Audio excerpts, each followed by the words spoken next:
At Wheels Through Time, there are hundreds of motorcycles and dozens of cars, each with a story all of their own. From the rarest antiques to the most iconic styles, we are dedicated to telling the story of these old bikes.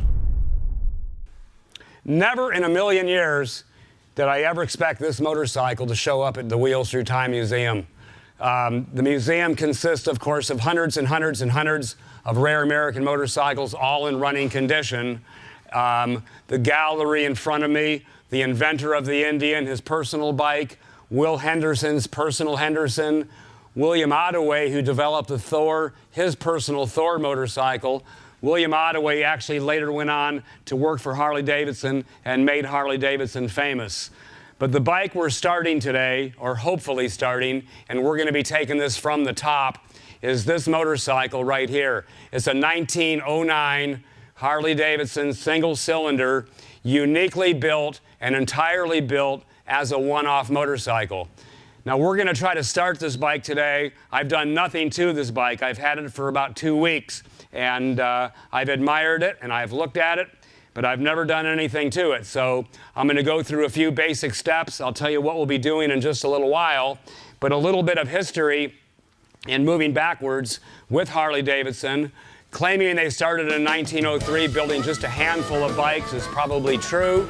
In 1904, they built a few more.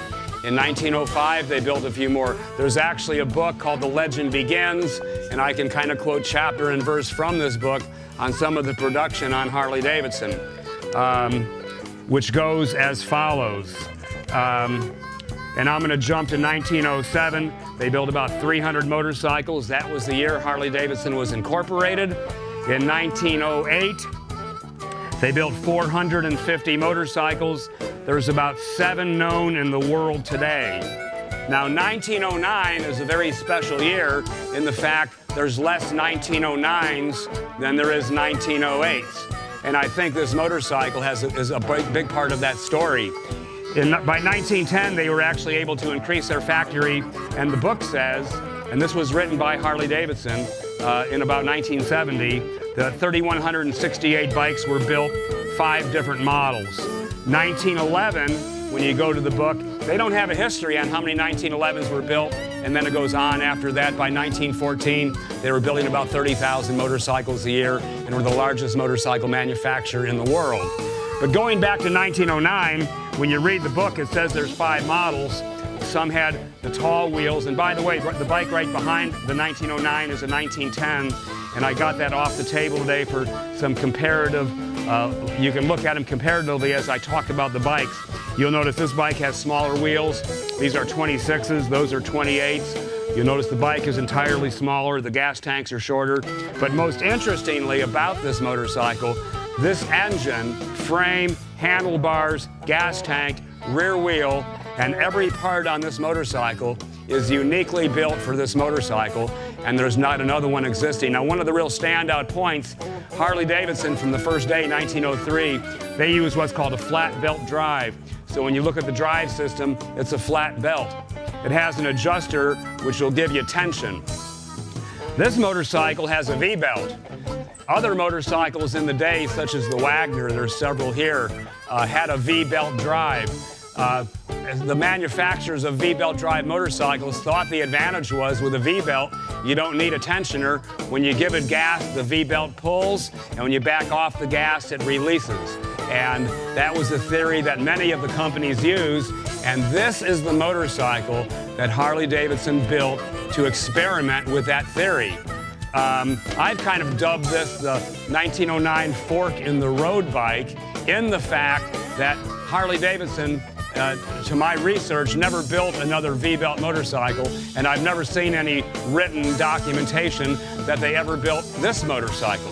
So it is known that the theory of a V-belt and a flat belt, with a flat belt you have tractability. You can tighten the belt, vary your speed. If you're in a jam, you tighten that belt real hard, it'll make the motor pull harder. And with a V-belt, it's really more or less on or off. And I think Harley-Davidson realized there was no future in on and off. They had to have a tractable motorcycle. And of course, 1910, 12, belt drive, and of course, in late 1912, they started to develop the chain drive motorcycle, and it wasn't, I think, until 1980, Harley went back to a belt drive motorcycle, which they still use today, and many of you people are riding. So with all of that being said, that's kind of a background on this motorcycle. I'm going to tell you a little bit about some of the unique features on this bike, and then I'm going to go to work on this bike right in front of your eyes, and within about 10 minutes, I think this bike's going to run. The first thing I really want to share with you about this bike is the engine. The engine, as you can see, is nothing like that engine. Secondly, of the 4 or 5 1909 Harleys known, none of those motorcycles had what's called a magneto ignition. The thing behind the engine right here is a magneto. Now, in 1910, like this one, it's a battery ignition. They did offer a magneto ignition, but the magneto was made by the Bosch company, and Harley-Davidson continued to use Bosch magnetos all the way to the 30s. Well, this doesn't have a Bosch magneto. It has a Hertz magneto, and they were manufactured in Paris, France, and they had a division, I think, somewhere on the East Coast. So in Harley-Davidson's experimenting with magneto ignition on this motorcycle, they chose a Hertz magneto, and nobody has ever seen anything like that. So technically, it's also known as the first Harley-Davidson with a magneto ignition. The carburation in 1909 on most Harleys, although it was optional, Harley-Davidson built their own carburetor. It was a big, bulky unit, took a lot of space up right here, but in 1909, late 09, it's noted, they changed to a Shebler carburetor made in Indianapolis. And this motorcycle has the Shebler carburetor, but this Shebler carburetor is nothing like any Shebler carburetor I've ever seen, nor is the connection that connects the carburetor to the engine. Also, moving down, this is what's called the cam chest. So inside of that are the working components of the engine, and there's no cam chest on any Harley-Davidson that's really shaped anything like that. The gas tanks are shorter, the handlebars are different, the forks are a different length, the wheels are different. In fact, not only are the wheels different, but the rims are manufactured in a way that I've never seen a rim manufactured that way. The way the spoke are dimpled into the rims, just quite unique. And then, of course, the V-belt drive, the pulley on the motor, the rear wheel pulley, really nothing like it in the world. Now, what I wanted to mention right now is kind of how I got this motorcycle and the known history that I know. On the left side of the toolbox, there's a little tag that says Egbert's Harley-Davidson.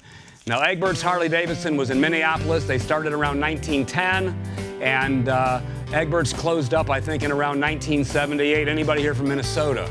Got it.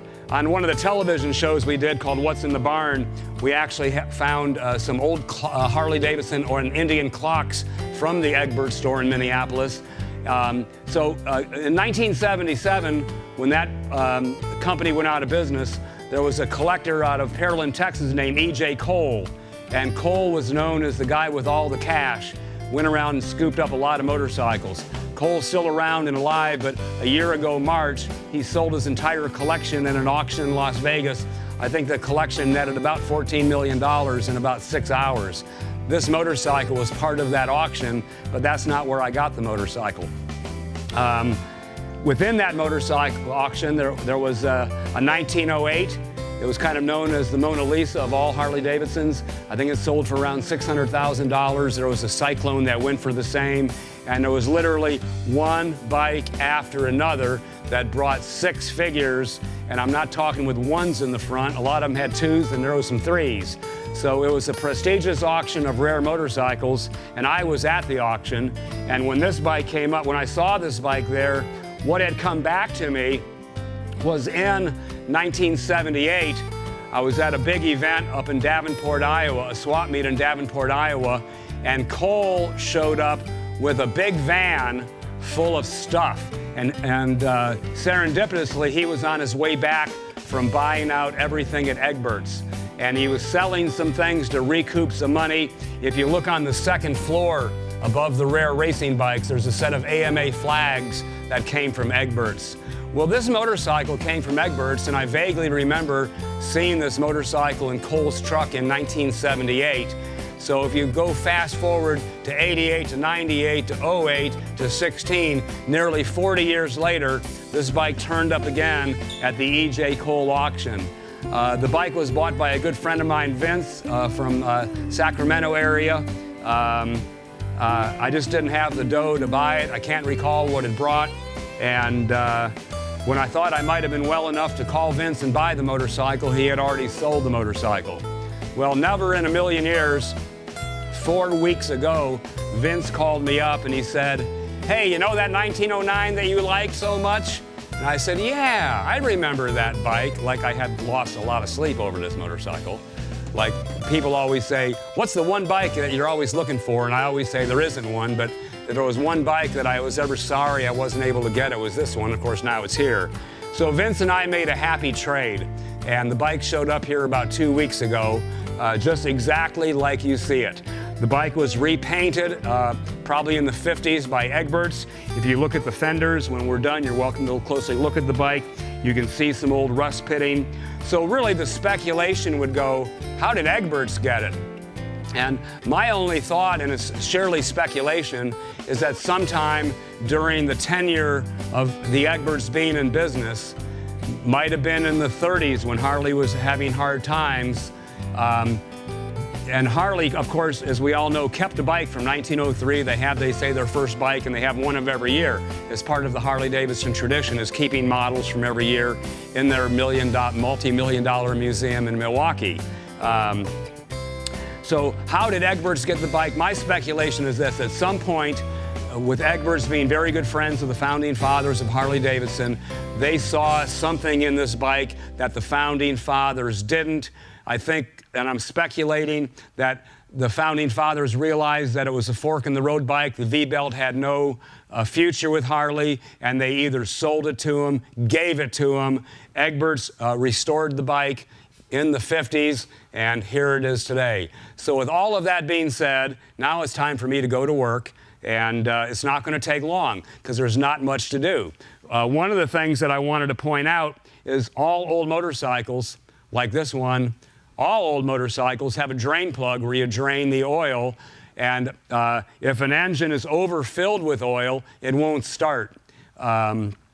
So they always had a drain. If you left your oil on, okay, accidentally, overnight, then you'd have to drain your engine, and you take the oil you drain, you'd put it right back in the oil tank and recycle it. This is the only Harley in the world that doesn't have a drain plug. It has a level plug. Now, many old bikes had a level plug where you would fill the bike up, pull that plug out when oil came out. That's level. So this is the only known Harley-Davidson with a level plug. Now, I'm going to pull that level plug. I have done no work on this motorcycle. I have touched this motorcycle none since I've got it. And I'd like you to know one thing. There is no rocket science. These are my tools. A wooden screwdriver came out of a Harley toolkit, and the wrench, just an old wrench, probably from the 20s. These are the two tools that I'm going to use to start this motorcycle. So the first thing I'm going to do is pull the level plug. There's nothing like using old tools. And usually a hammer is present, but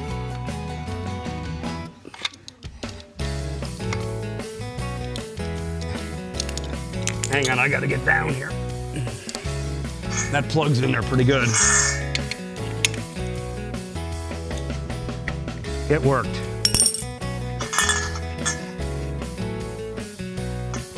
Out comes the plug. No oil yet.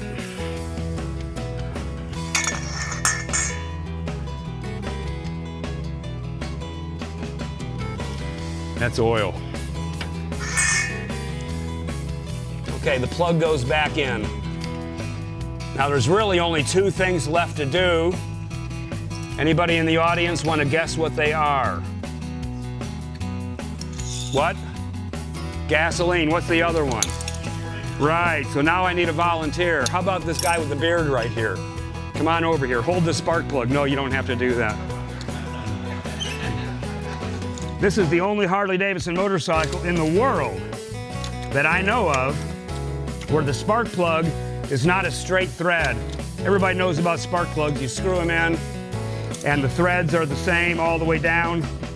Well, if you look at the thread on this spark plug, it's a tapered thread, like a pipe thread. Very few motorcycles had that.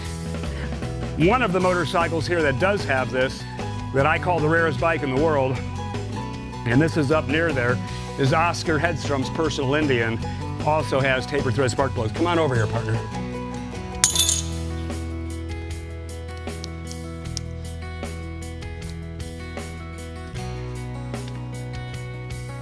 Okay, what you're gonna do, this won't spark you. If you'll just hold that, just like that, just ground it. And then you let me know if that baby sparks. This is where we all need a group prayer.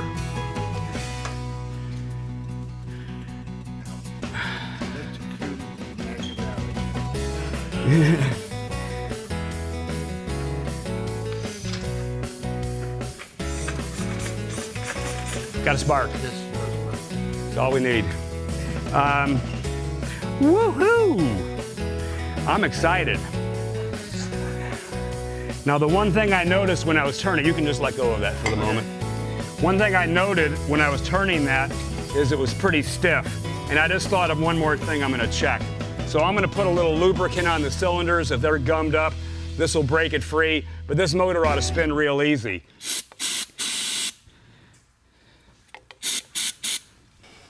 In goes the spark plug with the old wrench, the 100-year-old wrench.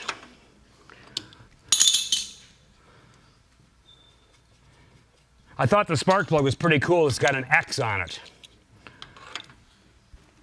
Right there, a Champion X. Probably made in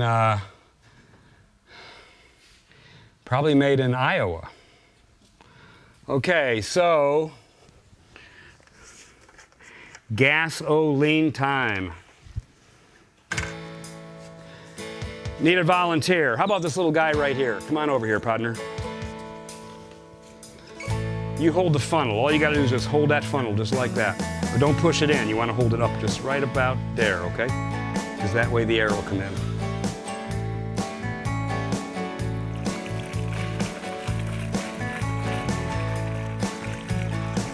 I got 110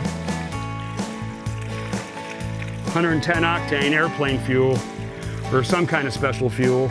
I think that might be enough, son. Here, set that can off to the side over there. You got it? Beautiful. Okay, so the next thing you do is you turn the gas on right here. Okay, I got the gas on. Now the next thing you gotta check, we're gonna see if the gasoline filled up the carburetor. Because if the gas doesn't make it to the carburetor, you ain't got nothing.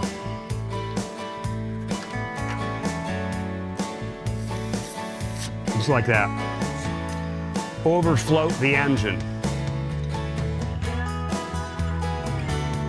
Anybody getting nervous? I am. The carburetor is a pretty simple affair, but hoping the carburetor is not clogged up inside. I really don't believe it is. We're gonna try it right there. This little guy here, well, that's the choke, but we're gonna leave it in. Okay, we're ready to roll, guys. Woo!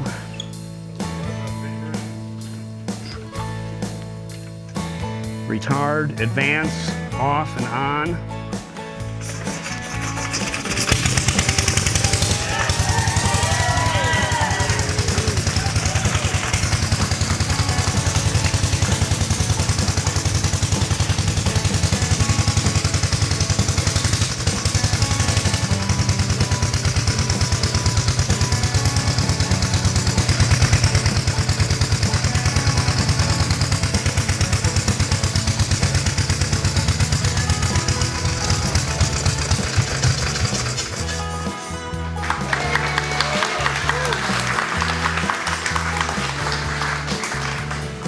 That's a pretty emotional thing for me. And not only does it run, but it runs absolutely perfect. And the thought of those 4 men to build a motorcycle like this in a company that's lasted 114 years. This is a real testament to that moment. Thank you, everybody.